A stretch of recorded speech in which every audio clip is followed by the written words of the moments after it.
Hello dear students, welcome in Bhalla के science and study. आज मैं आपको वर्कशीट नंबर 17 करवा रहा हूँ। ये गणित की क्लास 6 की रहेगी और 2 सितंबर की ये वर्कशीट रहेगी मैथ्स की। देखिए, इस वर्कशीट में हम पूर्णांकों की तुलना करेंगे। मैंने आपको बताया भी था कि जो पूर्णांक होते हैं वो पूर्ण नंबर होते हैं, पूरे कंप्लीट नंबर होते हैं, जो प्लस में भी होते हैं और माइनस में भी होते हैं। और मैंने आपको ये भी बताया था कि ये कभी पॉइंट में नहीं होते। ठीक है, अच्छे से समझाया था। तो आज इसके बारे में बहुत सी चीज़ें जानने जा रहे हैं। देखो, ये बता रहा है कि अगर दो पूर्णांक दोनों धनात्मक हैं और अगर हम दोनों की तुलना करेंगे तो जो बड़ा होगा ना उसी को हम बड़ा कहेंगे। जैसे फॉर एग्जांपल 64 और 34 दोनों के दोनों धनात्मक है। धनात्मक मतलब जो प्लस के हैं, यानी कि जो जीरो के राइट में है ना, दाईं तरफ, उन सबको धनात्मक कहा जाएगा। तो अगर दोनों धनात्मक है तो जो बड़ा होगा उसके आगे हम मुंह ओपन कर देंगे। ठीक है, ग्रेटर देन का साइन लगा देंगे, ये वाला। ठीक है, तो सिंपल सी बात, जो बड़ा होता है ना उसके आगे आपको ओपन कर देना है। समझ में आ गई। उसके बाद कह रहा है कि अगर दोनों ऋणात्मक होंगे, मतलब दोनों माइनस के होंगे, तो जो छोटा होगा ना वही बड़ा होगा। समझ में आ रही है कहने का मतलब? खुद सोचो, जैसे ये 0 है, या -1 है, या -2 है, या -3 है। अब एक जने के 1 रुपया खो गया और एक जने के 3 रुपये खो गए, तो किसके पास ज़्यादा पैसे हैं? इसके पास। अगर मान लो पहले दोनों का सेम थे, ठीक है, तब तो इसके पास 1 रुपया खोया है तो इसके पास ज़्यादा ही होंगे ना, और उसके पास 3 रुपये खोए हैं तो इसके कम होंगे। तो माइनस में उल्टा होता है, जब छोटी रकम होगी तो वो बड़ी रकम होगी। समझ में आ गई? समझ में? बड़ी रकम कैसे? क्योंकि माइनस की वजह से।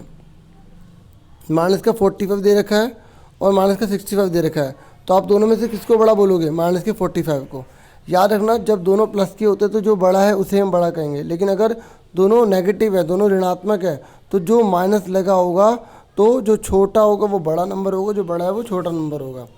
और उसके बाद कह रहा है कि अगर एक धनात्मक और एक ऋणात्मक है तो हमेशा धनात्मक वाला ही बड़ा होगा। कहने का मतलब ये है कि जैसे 0 के बाद यहाँ पर 1 है, 2 है, और माइनस का 1 है, माइनस का यहाँ पर 3 है, यहाँ पर 2 है। तो अगर आपसे पूछा जाए कि माइनस का 3 बड़ा होगा या 3 बड़ा होगा, तो आप 3 को बड़ा बोलोगे, क्योंकि प्लस का मतलब वो चीज़ उसके पास फालतू है, और माइनस का 3 का मतलब उसके पास उतनी चीज़ कम है। तो फालतू है तो इसका मतलब बड़ी चीज़ है ना। तो आपको ये याद रखना है कि अगर कोई धनात्मक है और कोई ऋणात्मक है तो धनात्मक वाला हमेशा बड़ा होगा। उसके बाद कह रहा है कि 0 सभी ऋणात्मक पूर्णांकों से बड़ा होता है। देखो, खुद सोचो, जो 0 है वो माइनस वाली रकम के दाईं ओर पड़ता है, हाँ या ना? दाईं ओर है ना, और दाईं ओर वाली रकम जो है वो बड़ी होगी। तो 0 सभी नेगेटिव वाले नंबर से बड़ा होगा, याद रखना। अगर 0 और आपसे -7 पूछ लिया तो आप 0 को बड़ा बोलेंगे। समझ में आ गई? और उसके बाद क्या है कि 0 सभी धनात्मक पूर्णांकों से छोटा होता है। सिंपल सी बात है, 0 जो है 4 से छोटा ही होगा। तो देखो, जो बड़ा होता है उसके आगे मुंह खोलना है।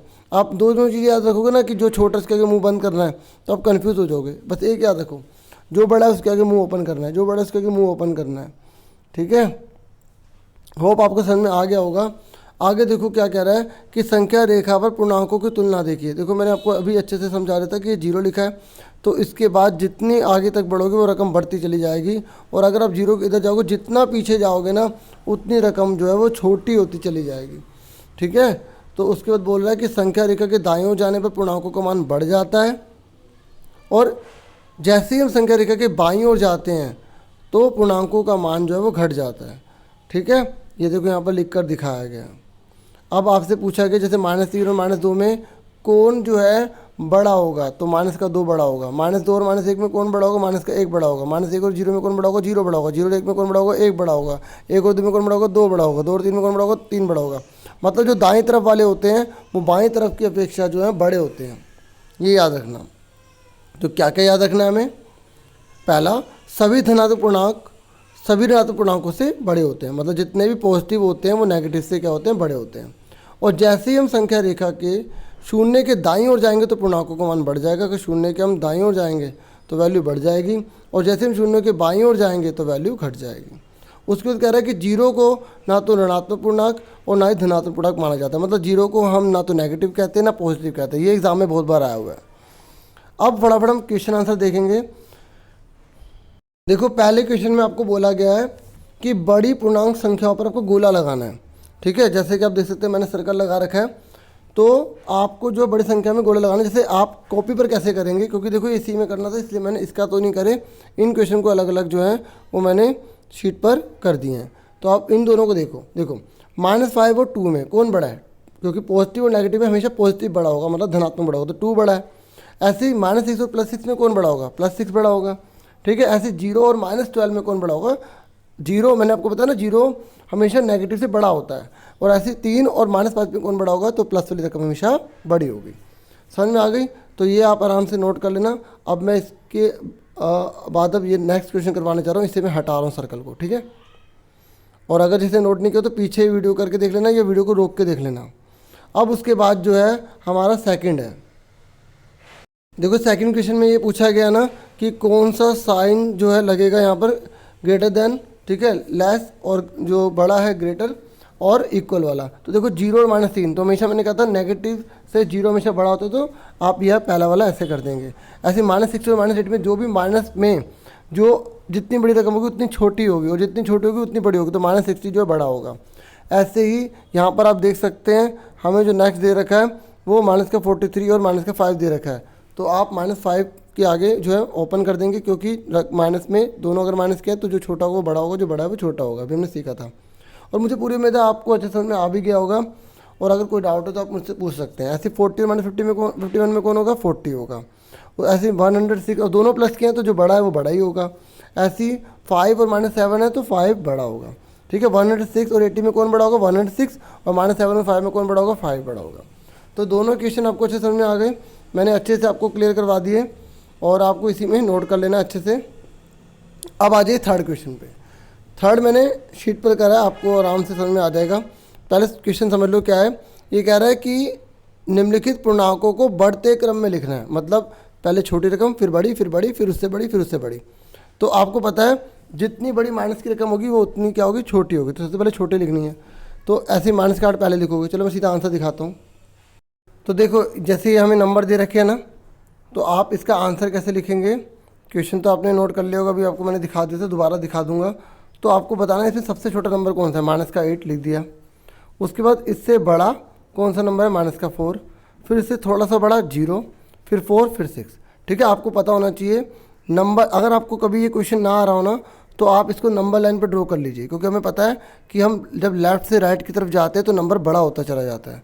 तो अगर आपको कभी क्वेश्चन ना आए ना, तो नंबर लाइन पर बना लो, जैसे 0 इधर होगा, ठीक है, ऐसे करते करते करते -8 इधर होगा, -4 इधर होगा, ठीक है, और 4 इधर होगा, 6 इधर होगा। तो अब आपको आराम से पता लग जाएंगे। समझ में आ गई? अभी नंबर लाइन आपको दोबारा दिखा रहा था शीट में, तो ये आपको आंसर समझ में आ गया। ऐसे दूसरे वाले का देखो, इसने बोला कि इसको भी आपको क्या करना है? बढ़ते क्रम में लिखना है। तो सबसे छोटा कौन सा होगा? -28, ठीक है, उसके बाद -1, फिर उसके बाद प्लस वाले तो बड़े बड़े 7, फिर 14, फिर 35। आप आराम से देख सकते हैं। ठीक है, ये वाला मैंने आपको अच्छे से समझा दिया ना। तो देखो ये नंबर लाइन आराम से आप देख सकते हो। ठीक है, इधर की तरफ जाते जाओगे तो रकम बड़ी होती चली जाएगी। तो पहले नंबर लाइन पर रफ में बना लो, उसके बाद आपको अच्छे से क्लियर हो जाएगा। ठीक है, जैसे मैं इसका भी बता देता हूँ नंबर लाइन पे रफ में। जैसे अब आपको थोड़ा गैस करना, सारे नंबर नहीं लिखने। जैसे -28 है तो ये 0 मान लो, तो -28 इधर की साइड है, -128 से पहले ही आएगा। ऐसे ही 7 इधर आ गया मान लो, 14 इधर आ गया, 35 इधर आ गया। तो देखो लाइन से लिख दो, पहले ये, फिर ये, फिर ये, फिर ये, फिर ये, फिर ये। ठीक है ना, इस तरीके से नंबर लाइन की भी हेल्प आप ले सकते हैं। ठीक है, उसके बाद नेक्स्ट क्वेश्चन है कि आपको घटते क्रम में लिखना है। जैसे बढ़ते क्रम में था ना, घटते का मतलब होता है पहले आपको बड़ी रकम लिखनी है, फिर छोटी, फिर छोटी, फिर छोटी, फिर छोटी कर देनी है। ठीक है, तो अब आप बताओ इसमें सबसे बड़ा नंबर कौन सा है? 6। Very good. ठीक है, अब देखो तो हमने पहले 6 लिख लिया, फिर कौन है? 5, फिर उससे और छोटा 0। मतलब अब आपको ना राइट से लेफ्ट की तरफ जाना है नंबर लाइन के हिसाब से, -2, -7। समझ में आ गई आप सबको? उसके बाद नेक्स्ट ये पूछा गया है, तो सबसे बड़ा कौन सा है? 69, फिर 64, 28, -42, -75। तो देखो मैंने आपको पूरी वर्कशीट अच्छे से समझा दी, होप आपको समझ में आ गई होगी। और वीडियो को लाइक शेयर सब्सक्राइब जरूर कीजिएगा। Thank you for watching and listening carefully. Take care yourself dear students. ठीक है, चारों क्वेश्चन के आंसर सहित मैंने अच्छे से समझा दिया। Thank you once again.